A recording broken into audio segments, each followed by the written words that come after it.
नमस्ते दोस्तों, आज हम लिमिट्स, कंटिन्यूटी एंड डिफरेंशिएबिलिटी के प्रीवियस ईयर जो आए हुए हैं सेकेंड ग्रेड एग्ज़ाम में, संस्कृत डिपार्टमेंट एग्ज़ाम में, एजुकेशन राजस्थान में, वो क्वेश्चंस करते हैं। चलिए स्टार्ट करते हैं। F X is equals to minus of 2x³ minus 9x square minus 12x plus 1 is strictly increasing in interval. तो ये जो फंक्शन है वो स्ट्रिक्टली इंक्रीजिंग कब होगा और कौन से इंटरवल में होगा? तो इसका आंसर है -2 -1।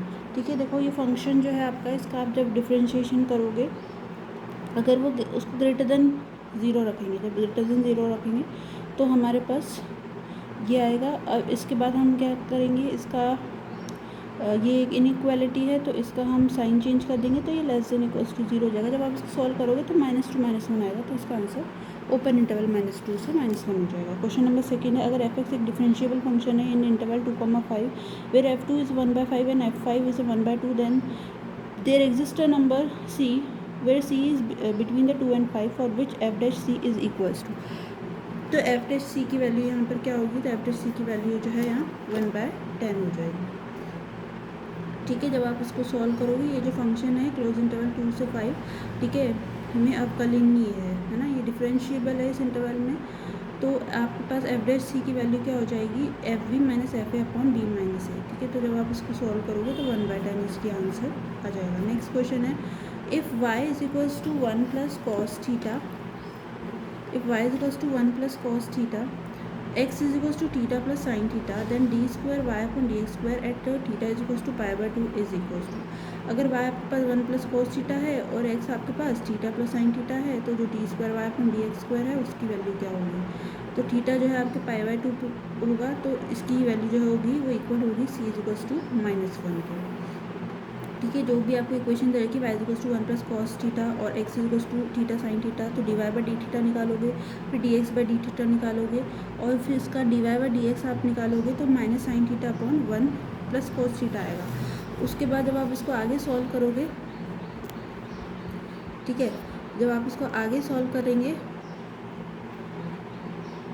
तो इसकी वैल्यू आप देख सकते हैं -1 आ रही है। जब आप इसको पूरा सॉल्व करेंगे तो dy/dx, जब थीटा आप π/2 पुट कर दोगे तो उसकी वैल्यू -1 आ जाएगी और d2y upon d² y upon dx² की वैल्यू निकालेंगे और थीटा की वैल्यू π/2 रखेंगे तो उसकी वैल्यू -1 आ जाएगी। नेक्स्ट क्वेश्चन 4 पे आते हैं। अगर फंक्शन दे रखा है आपका x² plus 3x plus a where x is less than equals to 1, bx plus 2x is greater than 1, differentiable है for all real x, then the value of a and b are respectively. तो a और b की values क्या हो जाएंगी? तो a और b की वैल्यू जो है यहाँ पर आपके पास 3 और 5 आएगी। जब आप इसको सॉल्व करोगे, देखो ये फंक्शन है x² plus 3x plus a, ठीक है, ये x is less than equals to 1 पे है और bx प्लस 2 जो है x इज ग्रेटर देन 1 पे है। तो जो है x की वैल्यू जो है 1 है, मान लो x की वैल्यू आपके पास 1 आ रही है, तो x की वैल्यू 1 पे राइट हैंड लिमिट और इक्वल्स टू जो हो जाएगा लेफ्ट हैंड लिमिट के। ठीक है, x इक्वल्स टू 1 पे right hand limit left hand limit के इक्वल आएगी, तो 4 plus a equals to b plus 2 हो जाएगा। जब f' की वैल्यू निकालोगे तो इसकी वैल्यू जो है आपके पास a equals to b minus 2 equals to 3 के इक्वल आ जाएगी। तो इसका आंसर जो है 3 हो जाएगा एंड 5 हो जाएगा। ठीक है, नेक्स्ट क्वेश्चन पे आते हैं। अगर आपको एक फंक्शन दे रखा है,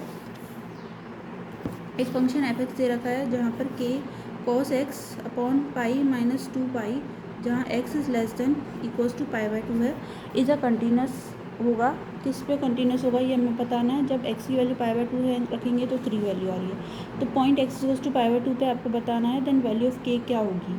तो आपके पास फंक्शन ये दे रखा है कि cos x upon pi minus 2 π/2 पे x की वैल्यू, ठीक है, x की वैल्यू π/2 है, उस पर 3 है, तो जब आप right hand limit left hand limit निकालोगे तो वो फंक्शन की वैल्यू के इक्वल आएगी। ठीक है, जब आप इसको पुट करोगे तो आपके पास k की वैल्यू जो है 6 के इक्वल आ जाएगी। क्लियर है। नेक्स्ट क्वेश्चन पे बढ़ते हैं, क्वेश्चन नंबर 6। अगर आपके पास, तो इसका आंसर जो है 6 हो जाएगा। ठीक है, नेक्स्ट क्वेश्चन पे बढ़ते हैं, क्वेश्चन नंबर 6 पे। अगर x² plus y² equals to m plus 1/m and x की पावर 4 प्लस y की power 4 equals to m² plus 1 upon m², then the value of dy/dx। तो dy/dx की वैल्यू क्या होगी ये आपको बताना है। तो dy/dx की वैल्यू जो होगी वो आपकी -1 अपॉन x³ y आ जाएगी। ठीक है, जो dy/dx की वैल्यू जो है आपके पास वो -1 अपॉन x³ y आएगी इसकी वैल्यू। ठीक है, जब आप इसको सॉल्व आउट करोगे, है ना। आपको जो क्वेश्चन दे रखा है वो x square plus Y square equals to m plus one upon m दे रखा है। नेक्स्ट क्वेश्चन नंबर 7 पे आते हैं। क्वेश्चन नंबर 7 क्या कह रहा है, अगर difference D Y by D X of sine square cot inverse X one upon under root of one plus X upon one minus X, ठीक है। तो जो है x जो है 0 और 1 के बीच में है, वो इक्वल किसके होगा, तो इसका ये इक्वल हो जाएगा 1/2 के, ठीक है। जब आप इसको सॉल्व आउट करोगे, ठीक है, इसका डिफरेंशिएशन इसको सॉल्व आउट करोगे तो आपके पास इसकी वैल्यू 1/2 आएगी। नेक्स्ट क्वेश्चन आता है question number 8। Maximum value of function जो है आपको निकालनी है। फंक्शन दे रखा है 1/x की पावर x, इसकी मैक्सिमम वैल्यू क्या हो जाएगी इस फंक्शन की, तो इसकी मैक्सिमम वैल्यू जो है e⁻1/e आएगी जब आप इसको सॉल्व आउट करोगे, ठीक है। मैक्सिमम वैल्यू जो है इस फंक्शन की e⁻1/e आएगी। फंक्शन आपके पास 1/x दे रखा है, ठीक है। इसका छोटा सा सॉल्यूशन है, आपने देख लिया होगा। नेक्स्ट क्वेश्चन नंबर 9 है। क्वेश्चन नंबर 9 है, अगर लिमिट आपके पास x टेंड्स टू इन्फिनिटी है √x माइनस √x, ठीक है, तो इसकी वैल्यू क्या होगी, तो इसकी वैल्यू यहाँ पर 1/2 आएगी। जब आप इसको सॉल्व आउट करोगे limit x tends to infinity करके, तो इसकी वैल्यू 1/2 आ जाएगी। नेक्स्ट क्वेश्चन है question number 10। If y is equal to e⁻m sin inverse x then d³ y upon dx³ will be equal to, तो इसकी वैल्यू किसकी इक्वल हो जाएगी, इसकी वैल्यू जो है m² + 1 इंटू एम की इक्वल हो जाएगी, ठीक है।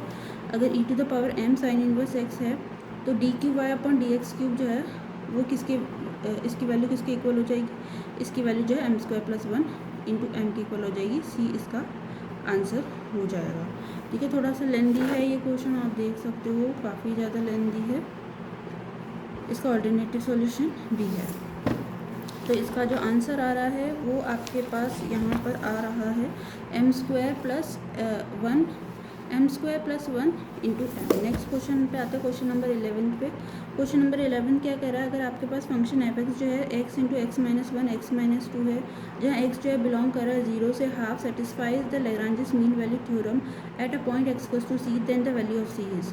तो अगर आपके पास ये फंक्शन दे रखा है for all x belongs to 0, 1/2, satisfy कर रहा है लैग्रांजेस मीन वैल्यू थ्योरम को, तो जो पॉइंट x = c है तो c की वैल्यू क्या होगी, तो c की वैल्यू जब आप इसको सॉल्व करोगे तो यहाँ पर जो है c की वैल्यू 6 माइनस √21/6 आएगी, ठीक है। इसमें आपको सेटिस्फाई कराना लैग्रांजेस मीन वैल्यू थ्योरम को x = c पॉइंट पे, ठीक है। तो जब आप इसको सॉल्व करेंगे तो आपके पास जो आंसर आएगा 6 माइनस √21/6 आएगा। नेक्स्ट क्वेश्चन नंबर 12 पे हम आगे चलते हैं। क्वेश्चन नंबर 12 है, अगर f(x) जो है आपका एक और डिफरेंशिएबल फंक्शन है, डिफाइंड है on a set R such that f'5 = -3 है, तो जो f'-5 = क्या होगा। अगर एक फंक्शन आपको f(x) दे रखा है, वो एक और डिफरेंशिएबल फंक्शन है, ठीक है, और वो डिफाइंड है set R, set of real numbers पे, तो जो f'5 की वैल्यू जो है -3 है, तो f'-5 की वैल्यू क्या हो जाएगी, तो इसकी वैल्यू जो है आपकी इक्वल हो जाएगी 3 के, ठीक है। इसकी वैल्यू आपकी किसकी इक्वल हो जाएगी, 3 के इक्वल हो जाएगी। नेक्स्ट क्वेश्चन नंबर 13 पे आते हैं। क्वेश्चन नंबर 13 आपको ये कह रहा है, अगर g(x) एक इन्वर्स फंक्शन है of an invertible function f(x) which is a differentiable at x = -1 then g'(f)(-1) is equal to, अगर g(x) आपके पास एक इन्वर्स फंक्शन है ऑफ एन इन्वर्टिबल फंक्शन, एक इन्वर्टिबल फंक्शन का, और f(x) जो है वो एक डिफरेंशिएबल है एट x = -1, तो जो d'(f)(-1) जो है, ठीक है, इज इक्वल्स टू, वो किसके इक्वल हो जाएगा, तो वो इक्वल हो जाएगा 1/f'-1 के इक्वल आ जाएगा, ठीक है। अगर g(x) आपके पास एक इन्वर्स फंक्शन है इन्वर्टिबल फंक्शन का, और f(x) जो है डिफरेंशिएबल है एट x = -1, तो g'(f)(-1) जो है वो इक्वल हो जाएगा आपका 1/f'-1 के इक्वल, ठीक है। समझ में आ गया आपको, कोई दिक्कत थोड़ी ना है इसके अंदर। ये देख सकते हो आप g(x) = x है, g(f)(x) लिख सकते हैं हम g(x) को, फिर x वो x की इक्वल है तो g'(f)(x) आ जाएगा, फिर डॉट फंक्शन का डिफरेंशिएशन = 1 आ जाएगा, तो g'(f)(-1) की वैल्यू रखेंगे तो 1/f'-1 आ जाएगी। नेक्स्ट क्वेश्चन पे बढ़ते हैं। क्वेश्चन नंबर 14, अगर limit 1/x √1 + x minus of √1 - x है, इसकी वैल्यू किसकी इक्वल हो जाएगी, तो इसकी वैल्यू जो है आपकी इक्वल हो जाएगी 1 के, ठीक है। जब आप इसको सॉल्व आउट करेंगे तो इसकी वैल्यू किसकी इक्वल आ जाएगी, 1 के। क्वेश्चन नंबर 15 पे आते हैं। क्वेश्चन नंबर 15 क्या कह रहा है, अगर एक फंक्शन है f from r to r where r is a set of real numbers and f(x) is equal to 1 minus of x minus 2 then the range of the function f(x) is. तो इस function का range जो है वो minus infinity से 1 हो जाएगा। अगर एक फंक्शन दे रखा है सेट ऑफ रियल नंबर से सेट ऑफ रियल नंबर में, और सेट ऑफ रियल नंबर्स है, तो f(x) की वैल्यू जो है वो 1 minus of mod of x minus 2 है। तो जो रेंज हो जाएगी f(x) की जो रेंज है यहाँ पर माइनस इन्फिनिटी से -1 आएगी। ठीक है, ये देखो फंक्शन आपका r टू r में दे रखा है, f(x) जो है 1 minus of mod of x minus 2 है। तो x माइनस 2 जो है वो आपका इन्फिनिटी और 0 के बीच में आता है, तो माइनस इन्फिनिटी और 0 आ जाएगा यहाँ पर। अगर आप इसको रखते हैं तो साइन, अगर आप इसको माइनस रखा तो ये साइन चेंज हो जाएगा, और इनइक्वालिटी का तो इसकी वैल्यू जो है -1 से माइनस इन्फिनिटी से 1 जो है इसकी रेंज आ जाएगी इस फंक्शन f(x) की। ठीक है, नेक्स्ट क्वेश्चन पे बढ़ते हैं हम। फंक्शन आपका जो है 1 minus of mod of x minus 2 दे रखा था इसमें। क्वेश्चन नंबर 16 जो है, क्वेश्चन नंबर 16 है, क्या कह रहा है, the point on the curve y is equals to x³ minus 3x plus 2 where the tangent is perpendicular to line y is equals to x/3। अगर एक पॉइंट दे रखा है आपका कर्व पे y is equals to x³ minus 3x plus 2 पे, जहाँ जो tangent है वो परपेंडिकुलर है line y is equals to x/3 के, तो वो क्या हो जाएगा, वो 0,2 हो जाएगा। ठीक है, वो क्या हो जाएगा, 0,2 हो जाएगा। नेक्स्ट है क्वेश्चन नंबर 17। क्वेश्चन नंबर 17 आपको क्या कर रखा है कि लिमिट जो है x tends to 0 e⁻x minus 3 e⁻x under root of cube root of 1 plus x minus 1 is equals to, तो इसकी वैल्यू किसकी इक्वल हो जाएगी, इसकी वैल्यू जो है आपकी 3 log e/3 की इक्वल हो जाएगी। ठीक है, 3 log e/3 की इक्वल हो जाएगी जब आप इसको सॉल्व आउट कर दोगे। क्वेश्चन नंबर 18 पे आते हैं।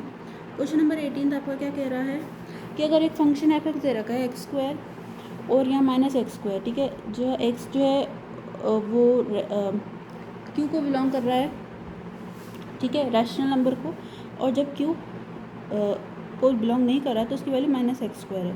तो ये फंक्शन क्या होगा, ये फंक्शन की वैल्यू क्या होगी आपको ये बताना है। तो इस फंक्शन की वैल्यू जो है कंटिन्यूस हो जाएगी x इक्वल्स टू 0 पे, यही इसका आंसर होगा।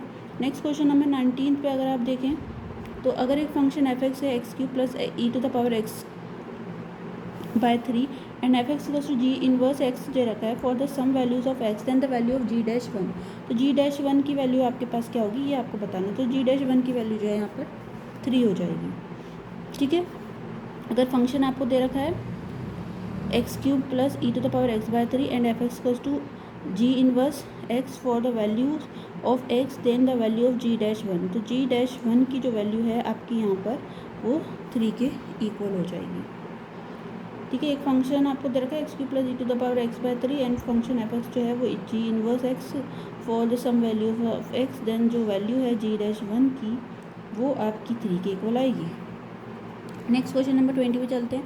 अ function of c for which the conclusion of Lagrange's mean value theorem hold the function f(x) equals to log x on the interval 1,4। अगर इंटरवल 1,4 आपको दे रखा है तो इसकी वैल्यू क्या होगी, एक वैल्यू है c की फॉर विच जो कंक्लूजन है लैग्रांजेस मीन वैल्यू थ्योरम का वो होल्ड कर रहा है function f(x) equals to log x पे ऑन द इंटरवल 1,4 इज, तो वो हो जाएगा आपका 3 log e जो है इसका आपका आंसर हो जाएगा।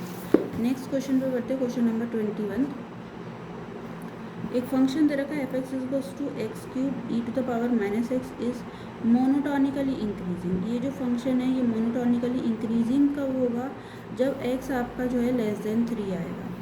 ठीक है, ये जो फंक्शन है f(x) equals to x³ e⁻x, ये मोनोटोनिकली इंक्रीजिंग फंक्शन कब होगा, जब x की वैल्यू आपकी लेस देन 3 आएगी, तब ये फंक्शन आपका मोनोटोनिकली इंक्रीजिंग फंक्शन कहलाएगा। ओके, मोनोटोनिकली इंक्रीजिंग फंक्शन कहलाएगा। नेक्स्ट क्वेश्चन पे बढ़ते हैं। Question number 22, slope of the tangent at an any point of the curve is thrice the slope of the line joining that point with the origin then that curve is. जो slope होगा tangent का किसी भी point पे at any point of the curve is thrice the slope of the line joining that point with the origin then the curve is, तो जो curve आपका जो हो जाएगा वो सेमी क्यूबिकल पैराबोला हो जाएगा, यानी y इक्वल्स टू cx³। ठीक है, जो स्लोप ऑफ टेंजेंट है at any point of the curve is thrice that of the slope of the line joining that point with the origin, then that curve is semi-cubical parabola. Next question number 23 पे आते हैं हम. In an interval close 0 से 6 maximum value of the function F X is x cube minus 12x² plus 45x plus 10. तो जो maximum value होगी इसकी वो आपकी हो जाएगी 64. जब आप इसको सॉल्व करोगे इस फंक्शन के लिए जो मैक्सिमम वैल्यू आएगी वो 64 हो जाएगी. जब आप एफ डैश एक्स निकाल लोगे तो उसमें 5 की वैल्यू पुट करोगे. ठीक है, 5 पुट किया, 3 पुट किया तो नेगेटिव आ रहा है, 5 पुट किया तो पॉजिटिव आ रहा है, और फिर 3 पुट किया तो 64 आ रहा है. तो 3 पुट करने पर नेगेटिव आ रही है, हमें मैक्सिमम वैल्यू निकालनी है तो इसकी वैल्यू 64 हो जाएगी. क्वेश्चन नंबर 24 पे आते हैं. The equation of the common tangent to the curve y is equals to X cube plus X plus 1 and 2y is equals to X cube plus 5x. तो जो इक्वेशन हो जाएगी common tangent की to the curve y is equals to X cube plus X plus 1 2y is equals to X cube plus 5x, वो आपकी value क्या हो जाएगी, वो आपकी वैल्यू हो जाएगी y is equals to 4x plus 4x minus 1. ठीक है, एक इक्वेशन आपको दे रखी है कॉमन टेंजेंट की to the curve y is equals to X cube plus X plus 1 2y is equals to X cube plus 5x. तो वो इक्वेशन जो हो जाएगी y is equals to 4x minus 1 हो जाएगी. नेक्स्ट क्वेश्चन नंबर 25 पे आते हैं हम. क्वेश्चन नंबर 25 आपको क्या कह रहा है. अगर एक एफ एक्स दे रखा है X of sine 1/x where X is belongs to -1 से 1 f0 is equals to 0 then which of the following is true. इनमें से कौन सा ट्रू हो जाएगा. तो इसमें से जो है एफ एक्स जो है वो कंटिन्यूस हो जाएगा -1 से 1 पे. एफ एक्स जो होगा वो कंटिन्यूस हो जाएगा -1 से 1 पे. ये जब आप फंक्शन की वैल्यू x जो है साइन ऑफ 1/x दे रखी है, x जो है -1 से 1 को बिलोंग कर रहा है. ठीक है, तो -1 से 1 इसका आंसर हो जाएगा जहाँ फंक्शन कंटिन्यूस हो जाएगा -1 से 1 में. नेक्स्ट क्वेश्चन आपको दे रखा है क्वेश्चन नंबर 26. लिमिट अगर x टेंड्स टू 0 है x 1 plus a cos x minus b sine x upon x cube equals to 1. ठीक है, तो जो a और b है वो किसके इक्वल हो जाएगा. तो a और b जो है यहाँ पर a इज इक्वल्स टू -5/2 और b इज इक्वल्स टू -3/2, ये इसके इक्वल हो जाएगा. 26 का आंसर अगर आप देखेंगे इसका थोड़ा सा इजी सॉल्यूशन है. ये लिमिट दे रखी है, आप जब इसको सॉल्व आउट करेंगे तो इसकी वैल्यू -5/2 और -3/2 हो जाएगी. क्वेश्चन नंबर 27 है. X equals to sec theta minus cos theta है और Y is equals to sec N theta minus cos N theta then dy/dx² in is equal to. तो dy/dx² जो है वो किसके इक्वल हो जाएगा, वो इक्वल हो जाएगा n² y² plus 4/x² plus 4. अगर x आपका है sec theta minus cos theta दे रखा है. ठीक है, और y की वैल्यू जो है sec N theta minus cos N theta दे रखे है. तो जो dy/dx है उसका होल स्क्वायर है वो किसके इक्वल हो जाएगा, वो इक्वल हो जाएगा n² y² plus 4/x² plus 4 के इक्वल हो जाएगा.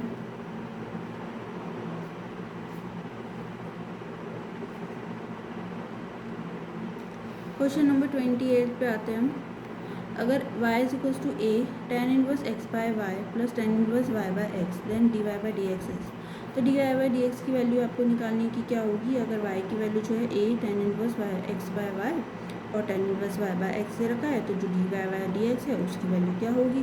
तो उसकी वैल्यू जो है आपकी यहाँ पर 0 आएगी जब आप dy/dx निकालोगे. ठीक है, नेक्स्ट क्वेश्चन पे आते हैं. क्वेश्चन नंबर 29 कि अगर if F of X plus Y is equals to F X dot F Y for all X and Y, suppose that f3 is equals to 3 and f'0 is equals to 11, then जो f'3 है उस वो किसके equal आएगी. तो वो आपकी 33 के इक्वल आएगी, क्योंकि एफ एक्स प्लस वाई आपको पता है एफ एक्स एफ वाई दे रखे. तो X plus Y F Y है, अगर डैश लगाएंगे तो F dash X F Y हो जाएगा.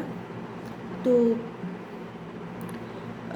जब हम इसमें x की जगह 0 रख देंगे और y की जगह जो है हम 3 रख देंगे. ठीक है, तो f'0 f'3 जो है आपका इसका आंसर 33 आ जाएगा. नेक्स्ट क्वेश्चन नंबर 30 है. क्वेश्चन नंबर 30 क्या कह रहा है. अगर f'(a) जो है वो एग्जिस्ट कर रहा है, देन जो लिमिट है h tends to 0 f of a plus h minus f of a minus h is equals to. ठीक है, अपॉन h. तो ये किसके इक्वल हो जाएगा, ये आपका जो है 2f'(a) के इक्वल हो जाएगा. अगर f'(a) एग्जिस्ट कर रहा है और लिमिट जो है f of a plus h minus f of a minus h upon H, limit H tends to infinity 0 दे रखा है, तो ये जो इक्वल होगा आपका twice of F dash A के इक्वल हो जाएगा। ठीक है, आप समझ सकते हैं इसका आंसर कैसे हुआ है, ये आप देख सकते हैं। F of A plus H minus F of A minus H upon H, तो इसका answer 2 of F dash A के इक्वल आएगा। नेक्स्ट क्वेश्चन नंबर 31 है, अगर आपका लिमिट दे रखी है a to the power x minus b to the power s e to the power x minus 1 x tends to 0, ठीक है, तो इसकी वैल्यू आपकी क्या हो जाएगी? तो इसकी वैल्यू जो है आप देख सकते हो, इसका आंसर जो है ए हो जाएगा। इसका आंसर जो है ए हो जाएगा। ए आप देख सकते हो कि log to the a by b आ जाएगी इसकी वैल्यू, जब आप इसको सॉल्व करो a to the power x minus b to the power x, ठीक है, तो इसकी वैल्यू आ जाएगी। नेक्स्ट क्वेश्चन नंबर 32 पे चलते हैं। जो कर्व दे रखा है एक्स इक्वल्स टू 3x की power 4 minus 2x cube minus 6x square plus 6x plus 1 has maxima at the point, तो मैक्सिमा एट द पॉइंट जो है वो आपका क्या हो जाएगा? x इज इक्वल्स टू 1/2, ठीक है, जो कर्व है आपका has a maxima at the point x equals to 1/2, तो x की वैल्यू जो है 1/2 हो जाएगी। क्वेश्चन नंबर 33 है। क्वेश्चन नंबर 33 है कि अगर एक फंक्शन एफ एक्स को टू दे रखा है 2x minus sine inverse x 2x plus tan inverse x, ठीक है, वो कंटिन्यूस है eight each point of its domain, तो जो वैल्यू होगी f0 की, तो वो क्या हो जाएगी? तो f0 की वैल्यू यहाँ 1/3 आ जाएगी। अगर एक फंक्शन दे रखा है आपको 2x minus sine inverse X और 2x plus tan inverse X, x is not equals to 0, तो जो कंटिन्यूस होगा at each point of the domain, then जो वैल्यू हो जाएगी f0 की, वो आपके पास जो है 1/3 आएगी जब इसको आप सॉल्व आउट करोगे। क्वेश्चन नंबर 34 पे आते हैं। यदि आपके पास a जो है cos 4t plus b sin 4t है, तो d square x upon D T square क्या हो जाएगा? तो d square x upon D T square आपका -16x हो जाएगा जब आप सॉल्व करोगे। क्वेश्चन नंबर 35, अगर y की वैल्यू under root of sine X से लेकर इन्फिनिटी तक दे रखी है, तो जो dy/dx है वो किसकी इक्वल हो जाएगी? तो dy/dx जो है आपका वो cos x upon 2y minus 1 की इक्वल हो जाएगी, ठीक है, cos x upon 2y minus 1 के इक्वल हो जाएगी।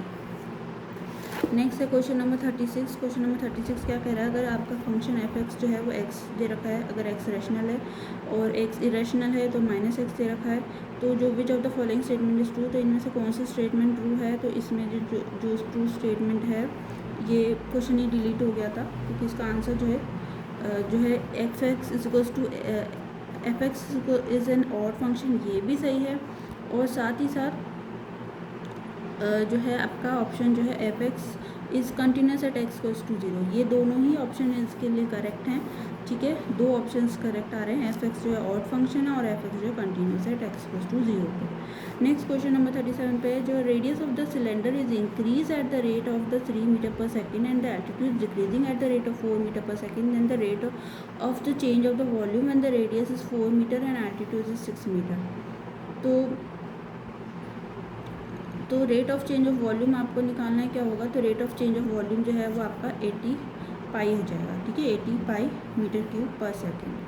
जो रेडियस है सिलेंडर का वो इंक्रीज है at a rate of 3 metre per second and its altitude is decreasing at the rate of 4 metre per second, तो जो रेट ऑफ चेंज हो जाएगा वॉल्यूम का when radius is 4 metre and altitude is 6 metre, तो वो 80 pi metre square आ जाएगा, ठीक है, क्योंकि आपको दे रखा है radius of cylinder is increase at the rate of the 3 meter, है ना, तो रेडियस इंक्रीज हो रहा है, ठीक है, and its altitude is decreasing at the rate of 4 metre per second, ठीक है, ये डिक्रीज हो रही है, ये इंक्रीज हो रहा है, ठीक है, विथ रिस्पेक्ट टू टाइम आएगा। The rate of change of volume निकालना है आपको, यानी कि dv/dt निकालना है when the radius is 4 metre and the altitude is 6 metre, तो dv/dt आप निकाल लेंगे, पाई स्क्वायर एच आपका फॉर्मूला हो जाएगा। आपको वॉल्यूम निकालना है, किसका वॉल्यूम निकालना है? सिलेंडर का, तो सिलेंडर का वॉल्यूम पाई स्क्वायर एच होता है, तो dv/dt हम इसको डिफ्रेंशिएट करेंगे और dr/dt और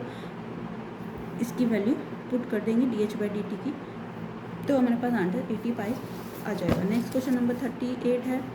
क्वेश्चन नंबर 38 क्या कह रहा है? जो लेंथ ऑफ नॉर्मल है at the point a√2 b√2 for the ellipse x² + a² + y² + b² = 1, तो वो जो वैल्यू है वो क्या हो जाएगी? तो लेंथ ऑफ जो नॉर्मल है at the point a/2 and a by root two and b by root two for the ellipse X square by A square plus Y square by B square equals to 1, तो b under root of A square plus B square upon a root two, ये जो है इसकी value आ जाएगी, जो length है normal की इस पॉइंट पे इलिप्स के लिए, वो b under root of A square plus B square upon a root two आ जाएगी। ठीक है, नेक्स्ट क्वेश्चन पे हम बढ़ते हैं। Length of the portion of the tangent at an any point x comma y of the curve x की power 2/3 plus y की power 2/3 is equals to a की power 2/3 intercepted between the axis is, तो वो जो value आएगी वो आपकी ए आ जाएगी। ठीक है, नेक्स्ट क्वेश्चन 40 पे आते हैं हम। क्वेश्चन नंबर 40 क्या कह रहा है, अगर F X mod of X minus 1 plus mod of X minus 2 दे रखा है then the true statement is, इनमें से ट्रू स्टेटमेंट क्या हो जाएगी कि जो कंटिन्यूस हो जाएगा एक्स वस टू 1 पे और एक्स वस टू 2 पे, जब हम इसको सॉल्व आउट करेंगे तो ये कंटिन्यूस आएगा दोनों ही पॉइंट पे। नेक्स्ट क्वेश्चन है विच of the following is true, इनमें से कौन सा ट्रू है, आपको 4 ऑप्शन दे रखे हैं यहाँ पर। ठीक है, तो इनमें से कौन सा ट्रू है, तो यहाँ पर जो है आपके पास a limit extends to 0 a की power x minus 1 upon x equals to log to the base e a, ये वाला जो स्टेटमेंट है ये आपका ट्रू हो जाएगा। नेक्स्ट क्वेश्चन पे बढ़ते हैं, क्वेश्चन नंबर 42। क्वेश्चन नंबर 42 क्या कह रहा है, अगर एफ एक्स जो है वो मॉड ऑफ एक्स माइनस 2 दे रखा है देन जो एफ डैश 2 है वो किसके इक्वल हो जाएगा। अगर एफ एक्स आपके पास मॉड ऑफ एक्स माइनस 2 दे रखा है और एफ डैश 2 जो है वो किसके इक्वल हो जाएगा, तो वो आपके इक्वल हो जाएगा F X equals to mod of X minus 2 does not exist, तो वो एग्जिस्ट ही नहीं करेगा। यहाँ पर आपका F X equals to mod of X minus 2 दे रखा है, तो एफ डैश 2 जो है वो इक्वल हो जाएगा, that is does not exist. Next question number 43 पे आते हैं हम। क्वेश्चन नंबर 43 आपको क्या कह रखा है, अगर y equals to tan inverse x upon under root 1 minus x square है plus sec inverse 1 upon under root of 1 minus x square है, तो हमारे पास मॉड ऑफ एक्स